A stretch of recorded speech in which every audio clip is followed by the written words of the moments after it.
ओम विश्वानि देव सवितर्दुरितानि परासुव यद्भद्रं तन्न आसुव। मंच पर विराजमान हमारे मुख्य केंद्रीय प्रभारीगण, देश के अनेक प्रांतों से, अनेक जिलों से, अनेक तहसीलों से, अनेक गांवों से पधारे हुए हमारे सभी आप भाई और बहनों,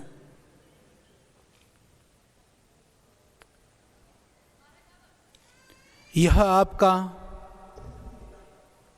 सौभाग्य है कि जो आप भारतीय संस्कृति, परंपरा और इस राष्ट्र के लिए,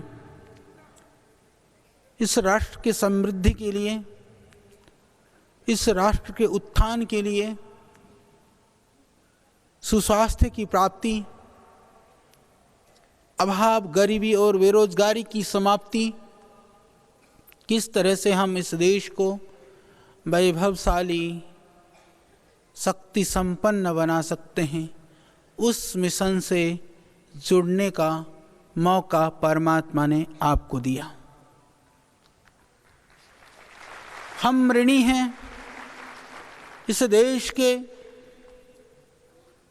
उस ऋषि परंपरा की, जिन ऋषियों ने अपने आप को तपा करके अपना संपूर्ण, अपना सर्वस्व आहुत करके भी इस देश की, इस संस्कृति की, इस माटी की परंपरा को अक्षुण्ण बनाए रखा। नमन करते हैं हम उन सब को। प्रतिदिन प्रातः काल उठ करके आप सभी भाई बहन उन परंपराओं के प्रति, जिन्होंने उस परंपरा को अक्षुण्ण बनाए रखने के लिए अपने आप को आहुत किया, स्वयं तपते रहे, पर पूरी दुनिया को शीतलता प्रदान करना जिनका उद्देश्य था, ऐसे महान ऋषियों को, मनुष्यों को हमको स्मरण करते हुए कृतज्ञता का भाव होनी चाहिए। साथ ही हम कृतज्ञ हैं, हम ऋणी हैं एक तरह से परम श्रद्धेय वंदनीय स्वामी रामदेव जी महाराज को,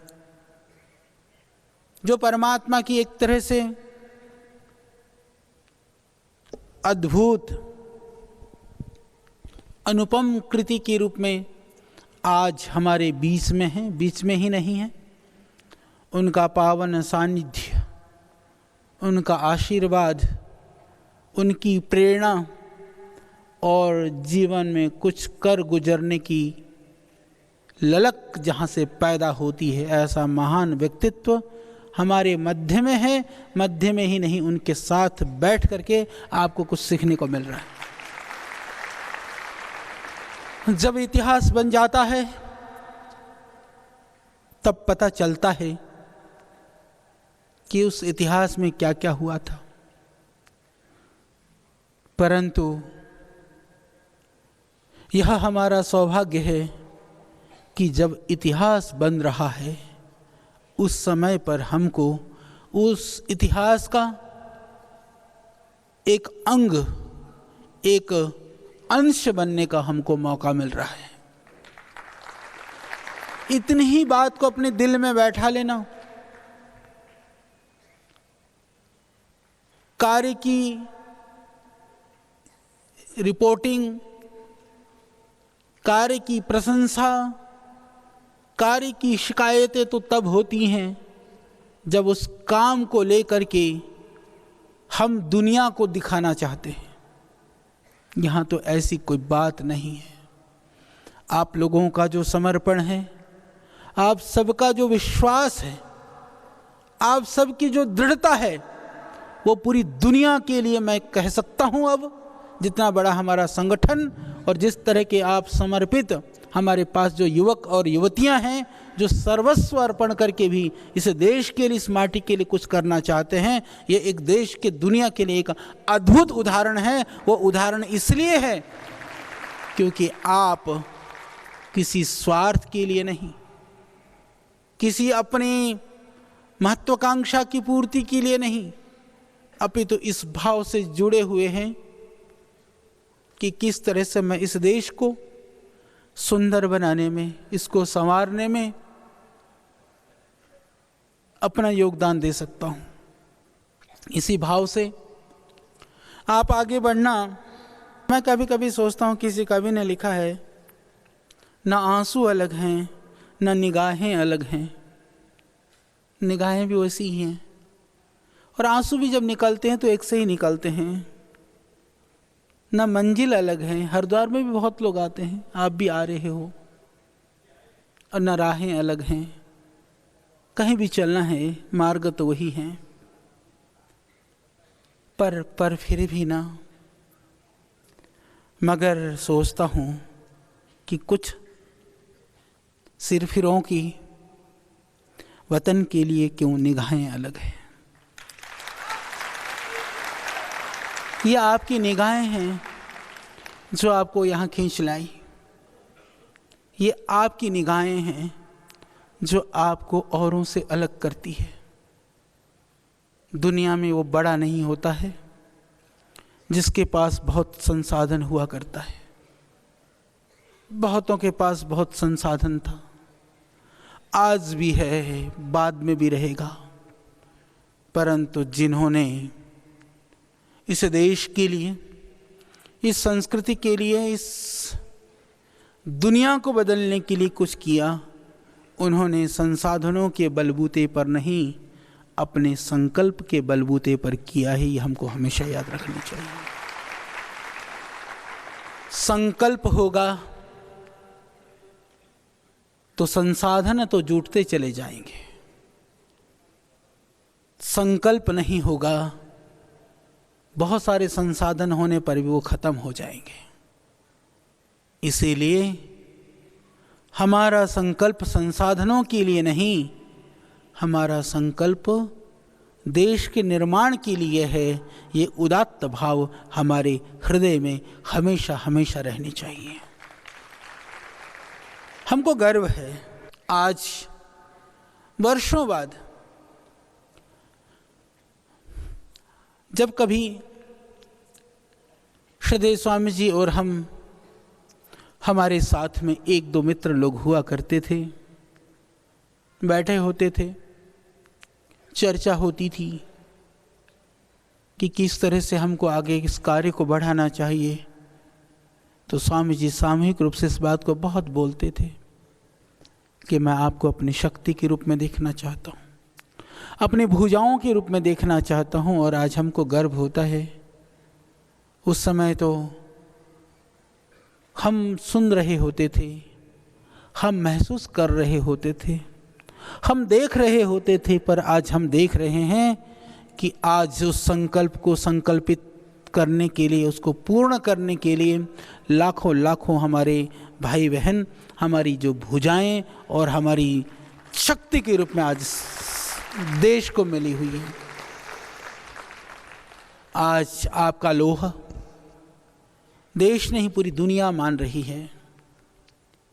पर यह हमारा पड़ाव नहीं है, ये तो प्रारंभ है। लोग कहते हैं, पूछते हैं लोग, श्रद्धेय स्वामी जी से भी पूछते हैं कि ये इतना समर्पित कार्यकर्ता कैसे तैयार हो जाते हैं, कैसे आ जाते हैं। कोई स्वार्थ नहीं, हम आपको क्या देते हैं। श्रद्धेय स्वामी जी की जो करुणा और प्रेम भरी निगाहें तो आपको यहाँ पर आकर्षित करती है, यहाँ लेकर के आती हैं, और क्या है, वो भावनाओं की डोर तो है, वो विचारों की उदात्तता तो है, जिसकी वजह से आप यहाँ पहुँचते हैं। तो इसके लिए दुनिया की निगाहें आपकी तरफ हैं, पर कुछ बड़ा कर गुजरना है, यह आपको सोचना है। संगठन के काम के लिए बहुत सारी सावधानियों की आवश्यकता होती है, सजगता की आवश्यकता होती है। कई बार हम लोग छोटे छोटे दोषों में, क्योंकि इस बात को आप सब समझना जितने भी बैठे हो, भगवान ने यदि कोई ऐसी चीज दी है जो सबको बराबर दी है तो वो समय है। हमारे पास 24 घंटे से ज़्यादा समय नहीं है और 24 घंटे से कम समय भी नहीं है, सबके पास उतना ही है। यदि हम अपनी प्राथमिकताओं को तय करेंगे तो निश्चित रूप से हम अपने लक्ष्य को प्राप्त कर सकते हैं। यह जो संकल्प है, यह जो जनसेवा का जो प्रण है, ये हमारी जो नई आशा और अभिलाषा है, जो हमारा संकल्प और हमारी उत्कंठा है, यह प्रारंभ है। यह आपको हमेशा समझना है, क्योंकि मंजिल अभी बहुत दूर है, इसको भूलना नहीं है। यह हर रोज का कार्य है, हर रोज का है। तो हम ये नहीं कह सकते हैं कि एक दिन मैंने बहुत बड़ा सोचा, बहुत बड़ा सोचा। वो बड़ा एक दिन नहीं, हर रोज सोचना और हर रोज करना है। जोश में आकर के, उद्वेग में आकर के, या मैं कहूँ कि एकदम अपनी बाजुएं जब किसी ऐसे विचारों को, क्रांतिकारी भावों को सुन करके हम एकदम अतिरेक उत्साह में आकर के एक दिन में अपने आप को आहूत करने की संकल्पना कर लेना, आहूत करने का प्रण ले लेना कि मैं जीवन को ऐसे ऐसे जीऊँगा, ऐसे करूँगा, यह सोचना शायद बहुत अच्छी बात है, परंतु इसमें रहना बहुत कठिन बात है। तो हमको पहले सोचना है, पर सोचने के बाद में हमको उसमें रहना है, उसमें जीना है। ये हमको सतत होश और हवास में, जागरूकता में रह करके हमको महसूस करना है अपने आप को। आज का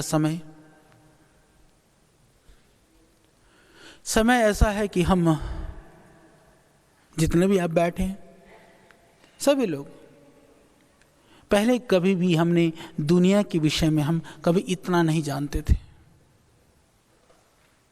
कभी भी, जब से सृष्टि बनी है ना, तब से लेकर के आज तक, आज दुनिया को जानने के इतने साधन हो गए हैं,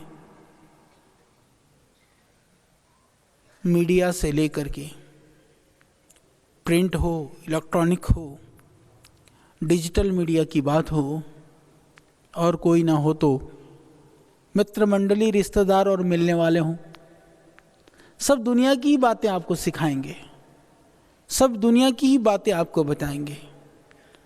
पर इस दुनिया के फेर में कहीं हम अपने आप से बहुत दूर चले गए। हमको दुनिया का तो पता, बहुत पता है, पर हमको अपना पता नहीं। तो हम सौभाग्यशाली हैं जो हम अपने आप को भुला बैठे थे।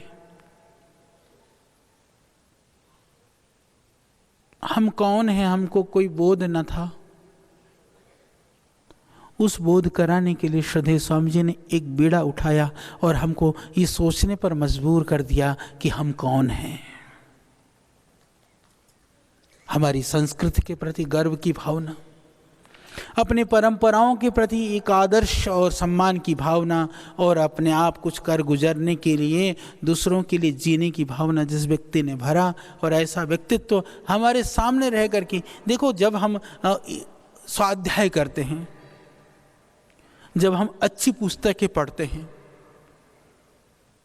जब कोई किताबें पढ़ रहे होते हैं ना, उस समय पर हम ऐसा सोचते हैं कि कोई वह ऋषि, वह संत, वह महापुरुष बैठा हुआ हमको शिक्षा दे रहा है। उसके पास में बैठ करके मैं कोई शिक्षा पा रहा हूँ, हम वहाँ पर महसूस करते हैं और ऐसा सोच करके उस विद्या से, उस शिक्षा से, उस पढ़ी हुई चीज़ से हम प्रभावित होते हैं। यह कितनी बड़ी सौभाग्य की बात है कि आज महसूस करने की नहीं, आज सामने बैठ करके उस चीज़ को ग्रहण करने का सौभाग्य हमको मिला हुआ है। यदि इतना होने के बाद में भी यदि हम अपने आप को जागरूक ना कर पाए, चेतन ना कर पाए, तो हमको तो लगता है कि इससे बढ़िया मौका शायद कई जन्मों में कभी एक आध बार ही मिला करता है। तो हम उनमें से नहीं हैं, हम जो चुकने वाले हैं, इसलिए आप यहाँ पर हैं, यह हमें पक्का पता है।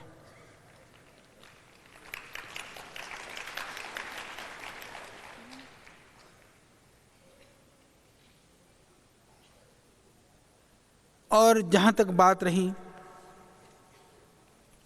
संगठन के लिए, आपके कार्य के लिए, मैं इतना ही थोड़ी सी बात मैं कहना चाहूँगा, ज़्यादा कुछ नहीं कहूँगा। संस्थान के अतीत और इतिहास को यदि आप देख लोगे, थोड़ा सा उसके विषय में आप सोचोगे, तो आपको यह पता चलेगा कि हमको क्या करना है। कोई भी संस्था का जो उसका मूल होता है,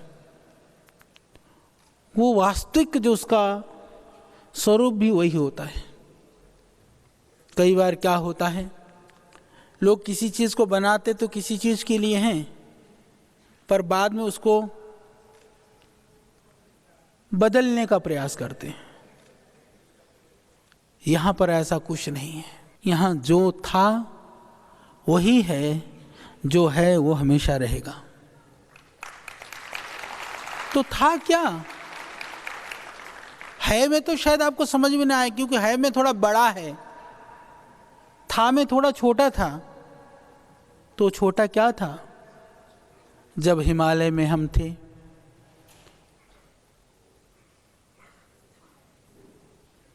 बर्फीली हवाएं, हिमाच्छादित पर्वत श्रृंखलाएं, गंगा का वह तट, उस किनारे पर गुफा के पास पत्थर में बैठे हुए हम लोग, बैठे हुए, कुछ भी तो नहीं था वहाँ पर, बस ऐसे ही एक ओढ़ने का था, एक पहने ऐसे ही था। महाराज जी के पास भी ओढ़ने का था, ओढ़ करके बैठे थे। हम सोच रहे थे हमको क्या करना चाहिए, पर हमको कोई बताने वाला नहीं था। और तुम्हारा सौभाग्य है कि तुम सोच लो, उससे पहले बताने वाला आपके पास है कि तुमको क्या करना चाहिए। हमको नहीं पता था, तो हम लोग बैठ करके हम सोच रहे थे कि हमको क्या करना चाहिए। बहुत विचार हुआ कि क्या कहीं संस्थान में जा कर के हमको, क्योंकि श्रद्धेय स्वामी जी की ज़्यादा रुचि थी पढ़ने पढ़ाने की, कि कहीं जा कर के मैं पढ़ाने का काम करूं, अच्छे बच्चे तैयार करूं। और हमारी रुचि थोड़ी सी कम थी इन चीज़ों में। हमारी रुचि थी कि अलग जगह पर भ्रमण करें और नई नई चीज़ों को सीख करके लोगों को कुछ उस तरह से भ्रमण करते हुए सिखाएं, शिविर लगाएं। तो इस तरह से विचार करते करते कि कहीं भी किसी भी संस्थान को हम संभालना शुरू कर दें, क्योंकि ये आप लोग भी सुन लो, हरिद्वार में बहुत सारे आश्रम हैं, पर बहुत सारे आश्रमों में कोई ब्रह्मचारी सन्यासी बनने को तैयार नहीं, इसलिए वैकेंसियां खाली हैं। तुम्हारा भी जोर कर रहा हो तो बता देना, बहुत जगह है। तो हमने सोचा कुछ ऐसे ही बन जाए, कहीं जा कर के महंत बन जाए तो भोजन पानी भी ठीक मिलेगा, कुछ बने बनाए चेली चेलियाँ पहले के ही मिल जाएंगे, है ना। ये अच्छा है, हरिद्वार में बड़ा लाभ है, पर बड़ी हानि भी है। तो पहले हानि सुना देता हूँ। एक भाई साहब जो है, वो सच्ची घटना है, रेलवे स्टेशन में बैठ कर के बड़े रो रहे थे। वो जवान से थे, रो रहे थे और भगवे वस्त्र पहन रखा था। तो हमने कहा महाराज जी आप क्यों रो रहे हो? फिर भी वो रो रहे थे। जब पूछा ज़्यादा, कहने लगे कि हमने पूछा नहीं भोजन नहीं मिला क्या? बोला नहीं भोजन बहुत मिलता है हरिद्वार में। और कोई समस्या है? बोले नहीं समस्या नहीं है। फिर हमने कहा क्यों रो रहे हो? कहने लगे ऐसा है, हम पत्नी जी से झगड़ गए, झगड़ करके हम गुस्से में आ गए, आकर के हमने कहा हम सन्यासी बन जाएंगे, और हम सन्यासी बन गए, हरिद्वार आ गए, पर अभी ना पत्नी की बहुत याद आ रही है। हमने कहा बाबा जी कितना दिन हुआ? बोले जी वही 10-12 दिन हुए हैं अभी। तो 10-12 दिन में सारी दुनिया याद आ जाती है जब घर से निकलो तो। निकल करके तो देखो जरा। तो जो है यदि पूरी जिंदगी भर के लिए निकलने की तैयारी हो तो हरिद्वार में बहुत सारी जगह है, नहीं तो पतंजलि में तो है ही है।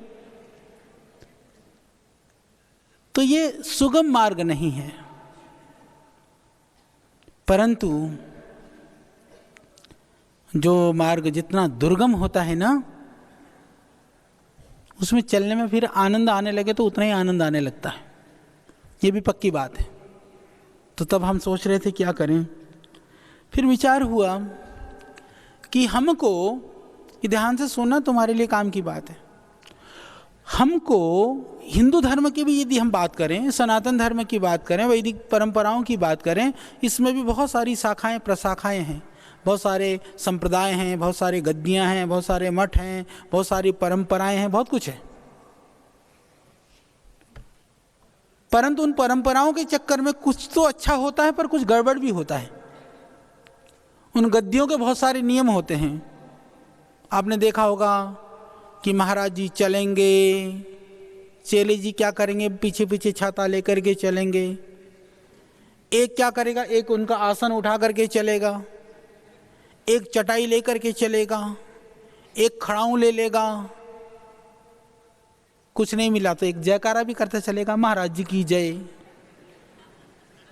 तो इतने सारे चाहिए। अब बाबा जी जब आते देखो टका टक चलता है, अकेले आते कुछ है ही नहीं आगे पीछे। रख तो सकते हैं, तुम सारे को घर नहीं जाना, यही काम करना है तो सब हजारों छतरियां लेकर तैयार रहोगे ना। वैसे तो बोल हाँ भी नहीं कर रहे, बताओ इतने पके। तो वो यहाँ तो कुछ होता नहीं। तो हमने कहा क्या ये धर्म का रूप है? क्या ये धर्म का स्वरूप तो नहीं है। और कुछ बाबा ऐसे भी लोग हैं, आपने देखा होगा कि मेरे को डायबिटीज है, अरे बच्चा 2 रसगुल्ला और खा ले, तेरी शुगर ठीक हो जाएगी। सुनी ना? बोला कहाँ गया था? बोला वो भैरव बाबा के पास गया था। बोला वहाँ कोई चढ़ाई थी ब्रांडी ब्रूंडी? बोले हाँ चढ़ाई थी महाराज। और तुम कौन सी पीते हो? मैं तो दूसरी वाली पीता हूँ। अरे इसीलिए तो कृपा रुकी हुई है, पीता दूसरी और चढ़ाया दूसरी आया। तो ये क्या धर्म है, क्या संस्कृति है? हम भी बढ़िया कर सकते हैं वैसे, परंतु हमको करना नहीं है। इसी तरह से अरे मैं तुमको इतना ऐसा अद्भुत मंत्र बताऊंगा, बताते हैं ना, ऐसा मंत्र बता दूंगा कि सारा ही भला हो जाएगा। और तुमको पता है मंत्र नाम की कोई चीज़ नहीं होती, मंत्र होता है। जब मंत्र शब्द ही अशुद्ध उच्चारण कर रहे हैं भाई साहब, तो तुमको क्या सिखाएंगे तुम सोच लो। और जब लोग फिर भी पता नहीं क्या मंत्र मिलेगा। तो इसलिए मेरे भाई ये संस्कृति की विकृति है। और पतंजलि योगपीठ से, इस योग समिति से, इस भारत स्वाभिमान से जुड़ा हुआ हमारा एक एक भाई बहन इन ढोंग पाखंड और अंधविश्वास में कभी नहीं फंसेगा। यह बचाने का काम श्रद्धेय स्वामी जी ने किया है। स्वामी जी ने अभी कह दिया थोड़े दिन पहले, और राजस्थान में अभी कोई कहानी थी बोले तुम सारे काले भाठों को इकट्ठा कर करके सरसों का तेल और खराब करते हो। बड़ा मेरे पास भी कई फोन आए, बोले जी भारतीय संस्कृति और हिंदू परंपरा की स्वामी जी कहीं वो तो नहीं खटिया खड़ी करते हैं? अरे संस्कृति के नाम पर हम विकृति को सहन करने वालों में से नहीं है। संस्कृति का जो शुद्ध स्वरूप है उसकी उपासना करना और उसका प्रचार करना हमारा काम है। इसको आपको करना है। अरे कितने घर बर्बाद हुए ये तंत्र मंत्र ढोंग पाखंड के चक्कर में। हम लोग पढ़े लिखे कहते अपने आप को, पर जितना अंधविश्वास और जितना पाखंड का बोलबाला आज है शायद पहले कभी ना था। इन चीजों से बचने और बचाने का हमको काम करना है। आज ज्योतिष जैसी जो महाविद्या है, बहुत बड़ी विद्या है ज्योतिष, उसके अंदर इतना सामर्थ्य है। पूरे पृथ्वी से लेकर के ग्रह नक्षत्रों की जो चालें हैं, एक एक सेकेंड्स का भी आप हजारों टुकड़े कर सकते हैं और टुकड़े के बाद आप देख सकते हैं कि यह इस समय पर कौन सी स्थिति पर रहेगी। उस सारी विद्या को भूल भुला करके लोगों ने कहा कि क्या करा, एक पर्चा बनाई जन्मपत्री और सारे भाग्य कहने के लिए बैठ गए वास्तु के नाम पर। हमने एक भाई साहब को कहा, मैंने कहा जी ऐसा क्यों करते हो, जो आप बताते हो सही बात है? बोला अच्छा जी सही बात तो नहीं है। पर मैंने कहा ऐसा क्यों करते हो?